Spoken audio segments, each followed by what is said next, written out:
오늘 이 시간은 좁은 문으로 들어가라, 좁은 문으로 들어가라 라는 제목으로 함께 말씀을 나누겠습니다. 며칠 전에 하민이 생일이어서 외식을 함께 했습니다. 파스타집을 갔는데요. 파스타집 그러니까 굉장히 비쌀 거다. 이런 이제 선입견이 있지 않습니까? 하민이가 괜찮다라고 하는 집을 골라가지고 이제 거기를 갔어요. 근데 제가 초장부터 깜짝 놀라지 않았겠습니까? 가봤는데 문짝이 엄청나게 큰 거예요. 식당 문이 너무 큰 겁니다. 무슨 성문인 줄 알았어요. 그래서 저 문을 열고 들어가면 엄청난 큰 식당이 기다리고 있겠구나 이렇게 생각을 했어요. 그래서 문을 딱 열고 들어갔는데 이게 웬걸? 가보니까 굉장히 아담한 그런 식당이었다는 것입니다. 그러니까 문만 봤을 때는 이 식당은 굉장히 비싸고 굉장히 크고 고급스러운 식당이 틀림없다. 부담되는데 이런 생각을 했거든요. 근데 문을 열고 들어가니까 그냥 아담 사이즈의 그런 일반적인 파스타 식당이었다는 것입니다. 그러니까 문만 봐서는 그 실체를 알기가 참 쉽지 않다. 그런 생각을 했어요. 자, 요한복음 10장 9절부터 10절 말씀에 이렇게 말씀하죠. 내가 문이니 누구든지 나로 말미암아 들어가면 구원을 받고 또는 들어가며 나오며 꼴을 얻으리라. 도둑이 오는 것은 도둑질하고 죽이고 멸망시키려는 것뿐이요 내가 온 것은 양으로 생명을 얻게 하고 더 풍성히 얻게 하려는 것이라. 자, 예수님께서는 자신을 가리켜서 뭐라고 말씀하시냐면 나는 양의 문이다 라고 말씀을 하십니다. 그러니까 목자들이 양을 치면서 우리 주변에서 양을 먹입니다.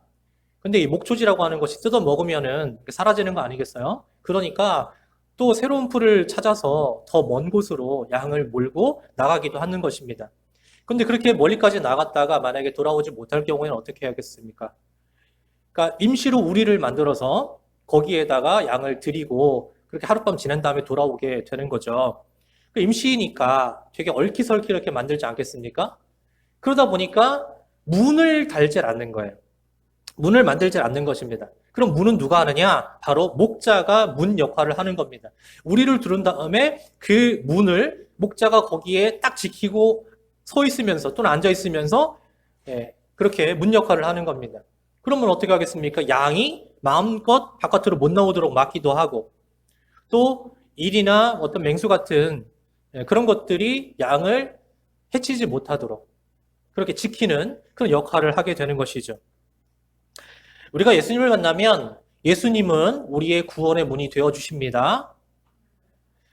계시록 3장 8절 앞부분에 보면 볼지어다 내가 네 앞에 열린 문을 두었으되 능히 닫을 사람이 없으리라. 자, 예수님은 구원의 문이시면서 동시에 어떤 분이시냐? 열린 문이시다라고 하는 겁니다.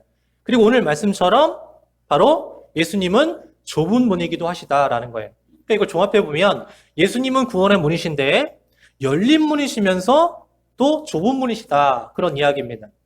자, 그런데 열린 문과 좁은 문은 좀 상대적으로 그런 의미를 갖고 있잖아요. 그렇죠? 우리가 열린 문이다라고 했을 때는 이 말씀을 떠올릴 수 있을 것 같아요. 수고하고 무거운 짐진 자들아 다 내게로 오라. 그러니까 모든 사람들을 주님이 초청하셨습니다. 열려 있는 거예요. 근데 반면 예수님은 좁은 문이다라고 하니까 조금 아이러니한 거죠. 모든 사람들이 다 들어올 문이면 이게 좁은 문이면 안 되잖아요. 열린 문이어야 되잖아요. 넓은 문이어야 되잖아요. 그런데 좁은 문이다 이렇게 말씀하니까요. 그러면 하나님 마음이 좁기 때문에 좁은 문이냐? 아니면 이 천국이라고 하는 곳이 협소하기 때문에 좁은 문이냐? 근데 그게 아니라는 거예요. 여러분, 하나님의 마음은 그 어떤 것으로 측량할 수 없을 만큼 되게 넓으십니다. 뿐만 아니라 천국이라고 하는 것도 우리가 생각하는 것 이상으로 굉장히 광활한 곳이 바로 천국 아니겠습니까? 그럼 왜 좁다고 말하느냐? 왜 좁은 문이라고 말하느냐? 그 이유는 먼저 첫 번째로 바로 우리의 죄 때문에 죄 지은 나의 상태 때문에 그 문은 좁은 문일 수밖에 없다라고 하는 것이죠. 여러분 공항 다 가보셨죠? 공항 가면은 이제 비행기 타고 떠날 때 또는 들어올 때 출입국 심사라고 하는 것을 합니다. 그래서 사람들이 이제 한 줄로 길게 늘어서 가지고 그 심사대를 거쳐야만 나갈 수가 있는 거죠. 면세점으로 나갈 수 있는 것인데, 검색대 앞에 섰을 때는 어떻게 합니까? 나의 모든 소지품들을 다 꺼내놓죠.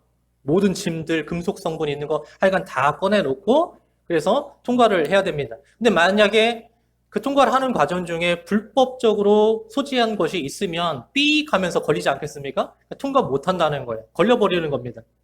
마찬가지로 우리가 하늘 검색대를 통과해야 될 때 그 검색대 앞에는 마치 이런 표지판 같은 게 있을 것 같아요. 주의! 죄는 통과 못 합니다. 죄는 절대 못 들어갑니다. 라고 하는 그러한 주의가 있지 않겠습니까? 여러분, 그럼 어떻게 하면 들어갈 수 있을까요? 죄에 속한 옛사람, 옛 자아는 못 들어가요. 하지만 예수 그리스도를 믿고 그분 안에서 새로운 피조물이 된 사람들, 새롭게 된 사람들은 그 검색대 안으로 통과해서 들어갈 수 있다라고 하는 것입니다. 누구든지 나를 따르려거든 자기를 부인하고 자기 십자가를 지고 나를 따를 것이니라.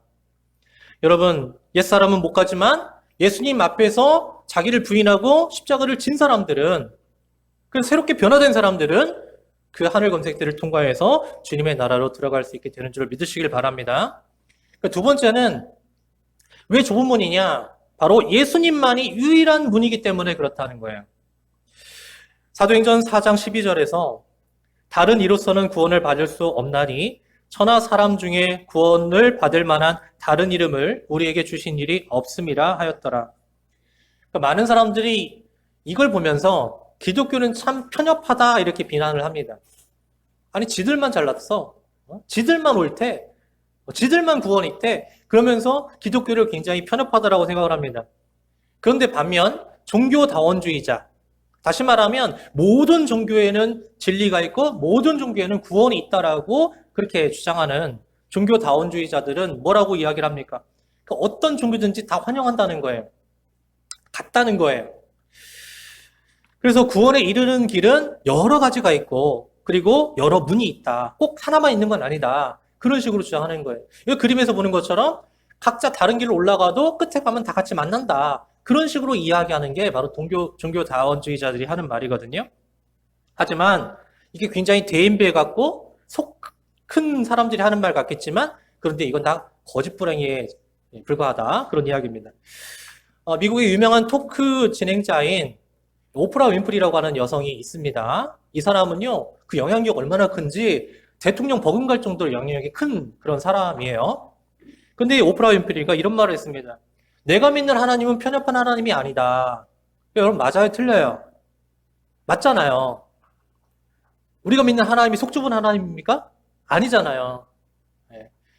그러면서 그 다음에 한 말이 이제 제 귀를 의심스럽게 했는데 뭐라고 했냐면 성경의 말씀을 인용하면서 나 외에 다른 신을 두지 말지어라. 나는 질투하는 하나님이다. 이 말씀을 인용하면서 그 다음에 뭐라고 말했냐면 그러나 내가 믿는 하나님은 내가 설사 다른 신을 믿는다고 할지라도 관용하실 것이고 용서하실 것이다 라는 말을 했단 말이에요. 자, 여러분, 이 말을 들으면 많은 사람들이 환호를 지르지 않겠습니까? 그래, 우리 하나님은 통이 큰 분이시여.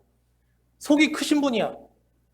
좁은 분 아니야. 그래서 내가 다른 신을 믿어도 하나님은 나를 용서하시고 관용하실 거야.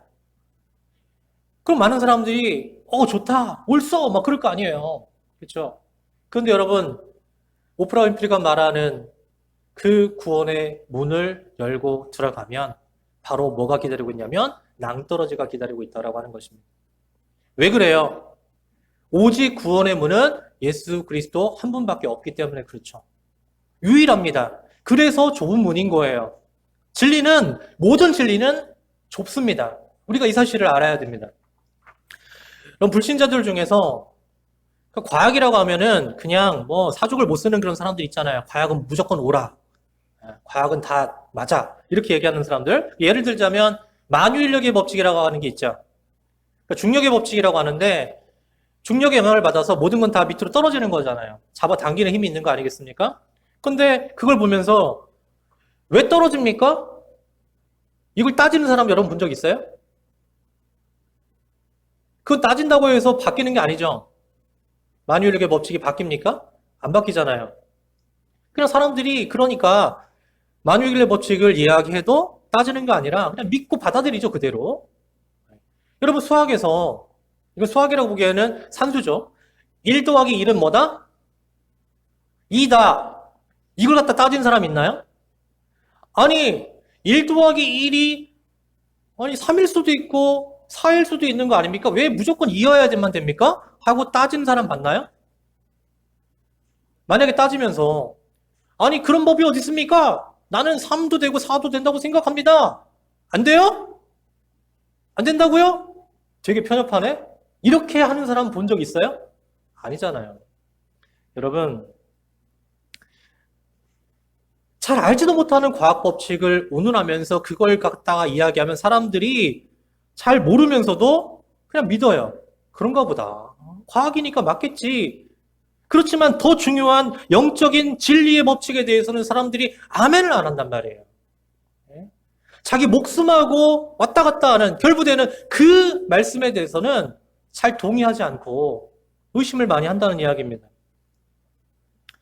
여러분 그렇기 때문에 오늘 말씀처럼 하늘 아래 구원받을 만한 다른 이름을 주신 일이 하나님은 없다라고 말씀하셨거든요. 그 이름이 오직 예수 그리스도예요.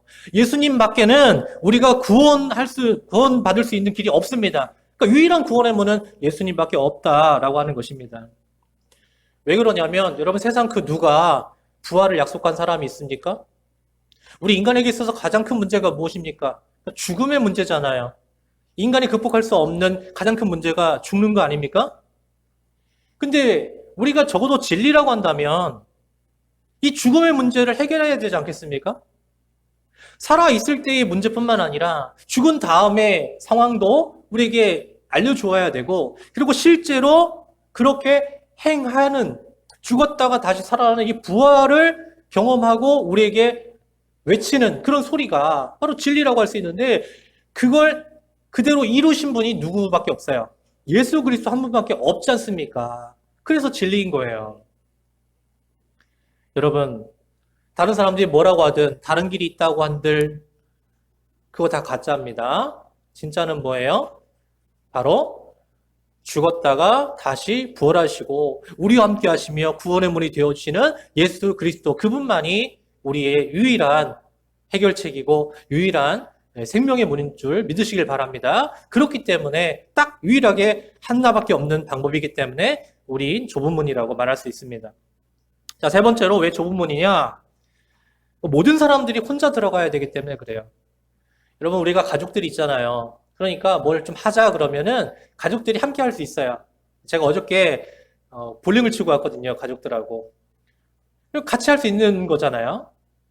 근데 여러분 구원이라고 하는 부분은 다르죠. 나의 부모가 믿는다고 해서 나의 배우자가 믿는다고 해서 내 애들이 믿는다고 해서 나도 같이 구원받나요? 난 안 믿는데? 아니잖아요. 누군가가 나 대신 믿어준다고 해서 내가 구원받는 게 아니란 말입니다. 내가 믿고 구원받아야 되는 거예요. 내 문제예요. 그렇죠?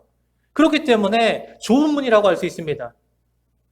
누가 내 대신 해줄 수 있다라고 하면 넓은 문이죠. 대행을 쓰면 되니까. 하지만 내가 반드시 해야 되는 거예요. 내가 믿어야 되고 내가 예수님 문 안으로 들어가야 되는 거예요. 그래서 좁은 문입니다. 자, 그런데 우리가 이 좁은 문으로 들어가면 기대하는 게 뭐냐면 그래, 문은 좁을 수 있어. 하지만 그 안으로 들어가면 그 다음엔 넓은 길이 나오겠지 이 생각을 많이들 하잖아요. 근데 오늘 말씀에서 뭐라고 합니까? 좁은 문으로 들어갔더니 또 뭐가 기다리고 있는 거예요? 좁은 길이더라. 그런 이야기입니다.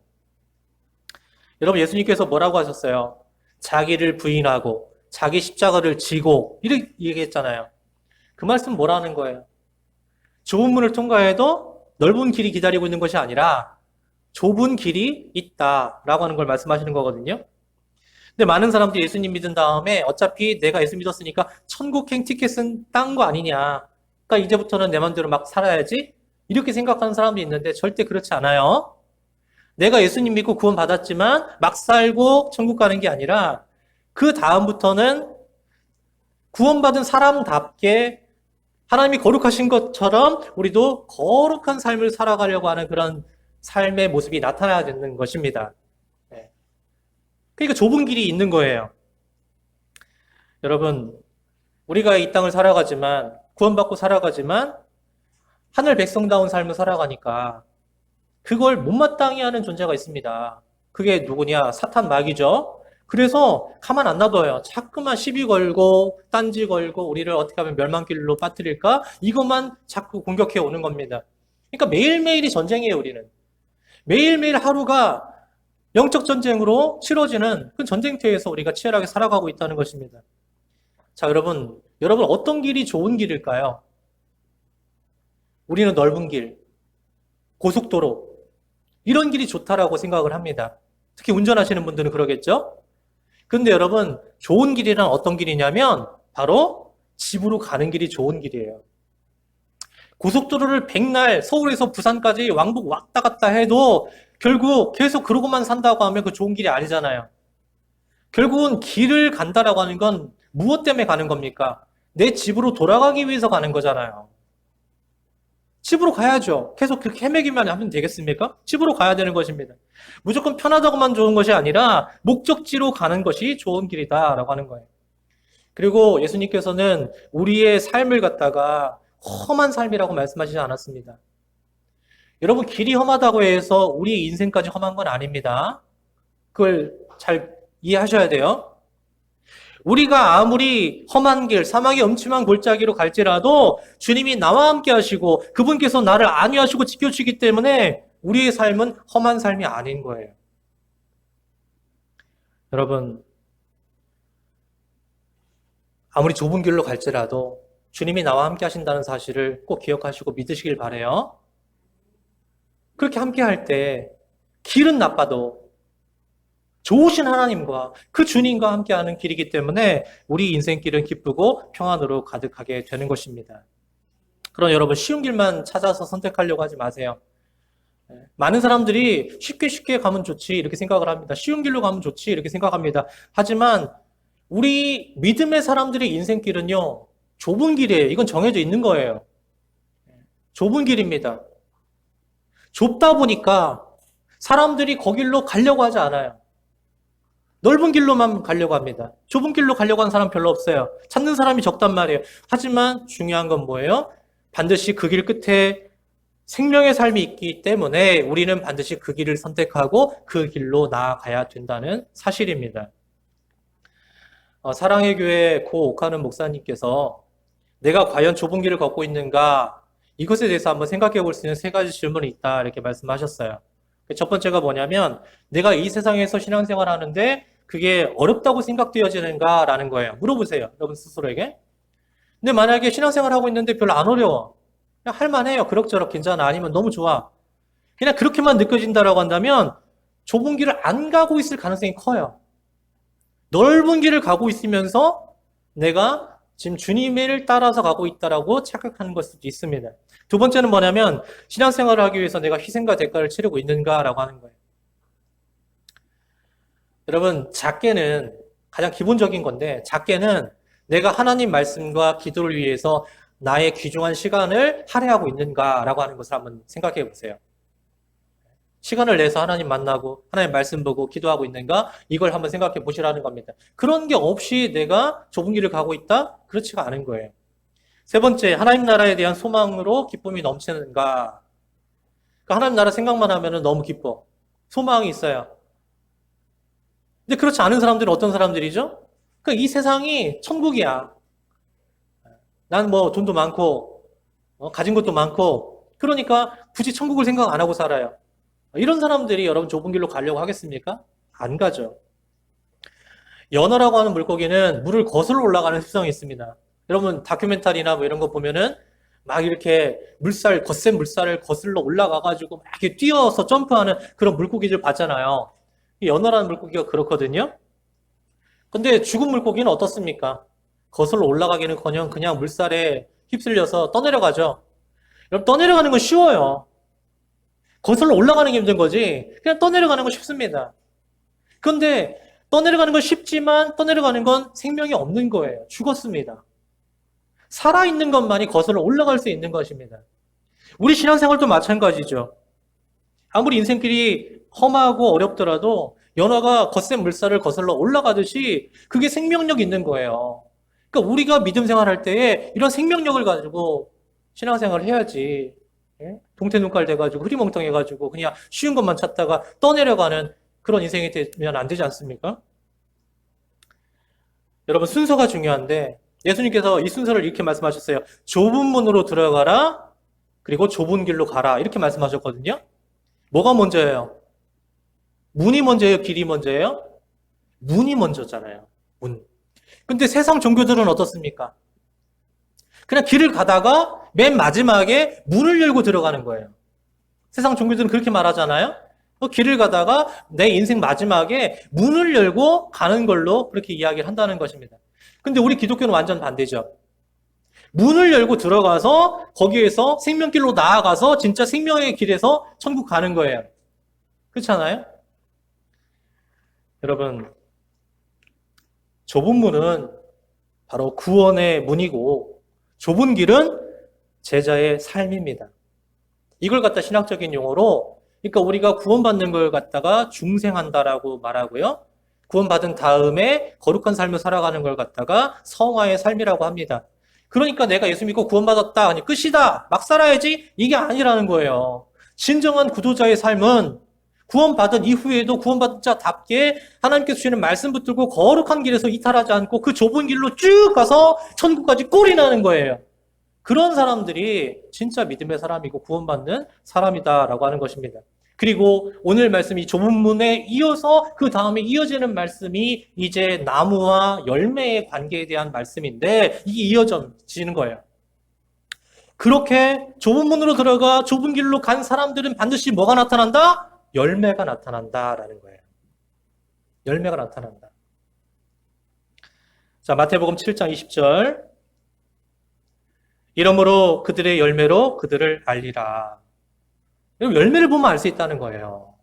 아무리 입으로요 떠들어도 나 어떤 사람이야, 나 뭐 했어, 아무리 떠들어도 열매가 현찮거나 열매가 아니면은 아닌 거예요.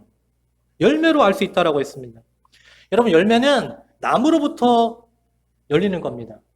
어디서 막 따다가 나무에다가 막 붙여가지고 이거 열매야 이러고 이게 아니에요. 나무로부터 내부로부터 나오는 거예요. 그리고 시간이 좀 걸려요. 내가 씨를 뿌렸는데 다음날 열매를 딴다? 이럴 수는 없는 거예요.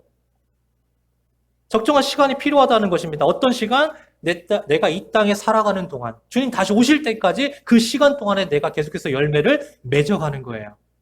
지속적으로. 어떤 때는 열매를 맺어가다가 좀 쉬었다가 또 안 했다가 열매를 맺고 이게 아니라 계속 끊임없이 열매를 맺어가는 거예요. 요한복음 15장은 우리에게 아주 중요한 교훈을 주는데 자, 예수님께서 우리 보고 열매를 맺어야 된다라고 말씀하시면서 뭘 얘기하시냐면 반드시 붙어 있어라 이렇게 말씀하세요. 붙어 있어야 된다. 뭐가? 가지가 나무에 붙어 있어야겠죠, 당연히. 그래야지만 열매가 맺힌다라고 말씀을 하세요. 열매를 맺는 게 아니에요. 열매는 자연스럽게 맺히는 거다라고 이야기하는 거예요. 어떨 때? 붙어 있을 때라는 것입니다. 그러니까 우리가 좁은 문으로 들어가서 좁은 길로 걸어갈 때 열매가 맺혀지는 것이다 라는 거예요. 여러분 이 사실을 꼭 잊지 마시길 바랍니다. 우리가 그런 말 하잖아요. 뛰는 놈 위에 나는 놈이 있다. 그럼 나는 놈 위에는 뭐가 있을까요? 네, 나는 놈 위에는 붙은 놈이 있다. 그렇게 이야기를 합니다. 그러니까 결국은 누가 제일 센 거예요? 나는 놈이 제일 센데 거기에 붙어있는 놈이 제일 센 거예요. 그 놈이 바로 가장 난 놈인 거죠. 그러니까 여러분 우리가 뛰는 것도 좋아요. 아니면 그보다 또 업그레이드 돼서 나는 것도 좋아요. 하지만 가장 좋은 건 뭐야? 최상은 뭐예요? 바로 나는 놈이 붙어있는 것이다. 그러니까 붙어 있어야 된다라고 하는 것입니다. 자, 이제 마지막으로 예수님께서 우리에게 아주 무시무시한 말씀을 하고 계십니다. 이제 경고의 말씀이죠. 자, 마태복음 7장 21절부터 23절 우리 다 같이 한번 읽어볼까요? 나더러 주여 주여 하는 자마다 다 천국에 들어갈 것이 아니요 다만 하늘에 계신 내 아버지의 뜻대로 행하는 자라야 들어가리라.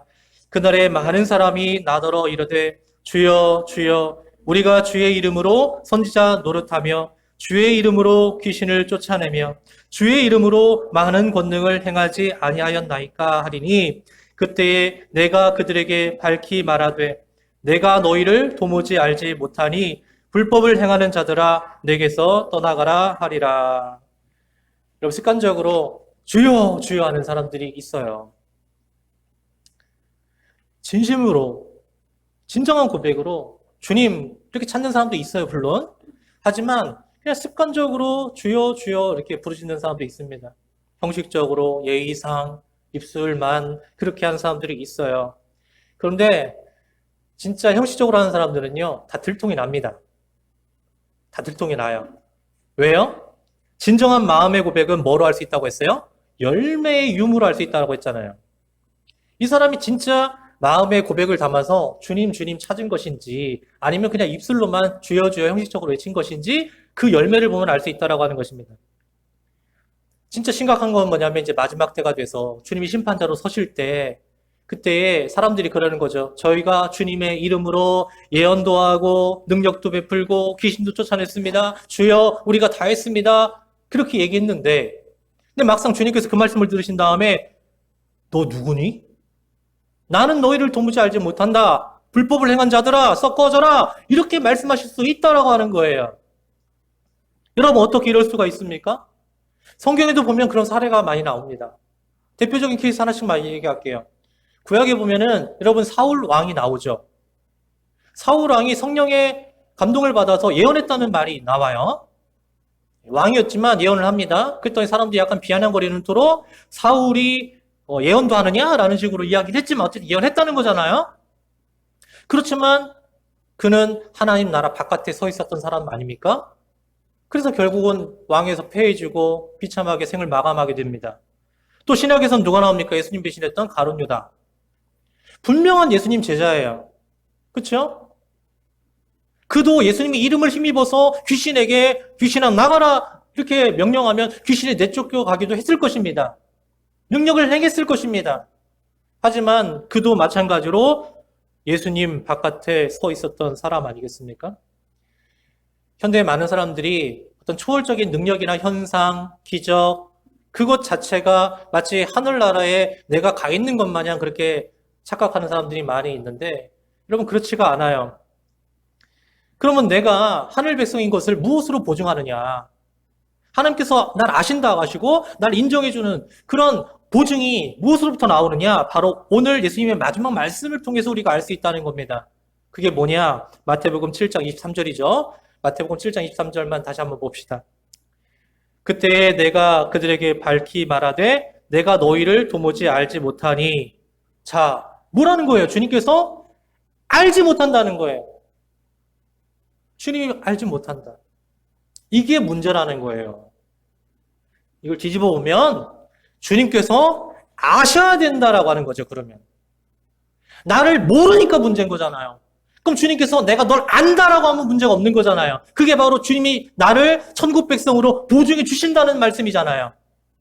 주님이 모르는 자가 되면 안 됩니다. 아는 자가 되어야 됩니다. 그러면 아는 자가 되기 위해서 어떻게 해야 되겠습니까? 주님과 더욱더 친밀한 교제가 있어야 되고 주님을 닮은 사람이 되어야 되고 진심으로 주님을 섬긴 사람이 되어야 되고 그래서 얼마나 그 주님과 깊은 교제를 나누며 살았는가, 바로 그것이 주님께서 나를 안다 모른다 할 때 절대적인 기준이 된다는 말씀이에요. 어떤 신비한 능력, 어떤 놀라운 거 이게 아니고요. 사랑하는 여러분, 여러분은 주님께서 말씀하실 때 불법을 행하는 자들이 아니길 바랍니다. 그렇게 되지 않기를 바랍니다. 주님을 더 깊이 알고 그러려면 좁은 문으로 들어가 좁은 길을 걸어가 끝까지 주님과 함께 동행할 수 있는 그런 삶을 살아가시길 바라요. 주님이 기뻐하시며 내가 너를 안다라고 인정해 주시는 그런 승리의 삶을 살아갈 수 있기를 바랍니다. 이 땅에서 우리가 하늘의 삶을 살아요. 천국 시민으로 살아요. 그럴 때 실패하는 자가 되지 마시고 늘 좁은 길을 갈지라도 좁은 문을 들어갔을지라도 주님이 나를 아시고 나와 함께 하시고 꼭 붙들고 끝까지 갈 수 있는 승리하는 여러분들이 다 되시기를 주의 이름으로 간절히 축원합니다.